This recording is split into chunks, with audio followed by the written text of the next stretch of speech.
আসসালামু আলাইকুম সবাইকে। তো আশা করি সবাই কেমন আছেন, তো ভালো আছেন। তো আমি একটা নতুন একটি ভিডিও নিয়ে আসলাম, একটা ডিফারেন্ট ভিডিও নিয়ে আসলাম। তো ভিডিও দেখে বুঝতে পারছেন যে ভিডিওটা কি নিয়ে হতে যাচ্ছে। হ্যাঁ, হোলির ভিডিও। সো আমার একটা হোলির একটা শ্যুট ছিল। সো আমি এখানে নিয়েছি 3টা হোলি রং। তো আমি এটা 3টা অনলাইন থেকে অর্ডার করছি। সো আমার আজকে হাতে পাইছি, তাই আমি ভিডিও করতেছি। এই দেখেন 3 ধরনের কালার, একটা বেগুনি কালার, একটা সবুজ কালার, একটা হলো লাল কালার। তো আমি এগুলো ঢেলে নিয়েছি। ঢেলে নেওয়ার পর আমি আমাদের ছাদে যাচ্ছি, মানে এগুলো শ্যুট করার জন্য। সো এখানে আমি একটা বিলাই দেখলাম, দেখি ও শুয়ে আছে।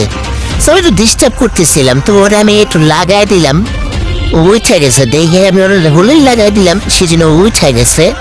সো আমার দিকে তাকায় আছে, মানে ওর লাগাই দিলাম, বিরক্ত ফিল করতেছে। তো আমার হাতে লেগেছিল। সো আমি আবার আমাদের ছাদে গেলাম। ছাদে যাওয়ার পর আমি ভিডিওগুলো শ্যুট করতেছিলাম, একটা ভিডিও ভালো হয়নি। তারপরে আমার বোনকে দিয়ে আমি শ্যুট করাইছিলাম। এখানে দেখতেছিলাম, আমি অনেক ট্রাই করতেছি, এটা হয়নি। সো ফাইনালি আমাদের শ্যুটগুলো কমপ্লিট হয়ে গেছে। সো এখানে আমি নিজে নিজে লাগাইলাম। তারপর ছোট ভাইকে আমি লাগাই দিলাম, দুজনে। এই যে আমার ভাই দেখেন, খাতো ভাই। সো আমরা দুজন নেমে আসছি। সো আমি আবার একটু ভিডিও করতেছি যে কত পরিমাণ ঘেমে গেছি। সো এখানে আমার বোঝান বলতেছে যে তোরা একা একাই খেলতেছিস, খেল আমার লাগবো না। সো আমি আমার ঘরের ডেকোরেশনে দেখছেন করতে অনেক ভালো করে করতেছি। সো নেক্সট আবার যে ভিডিও আসবে সেটা সম্পূর্ণ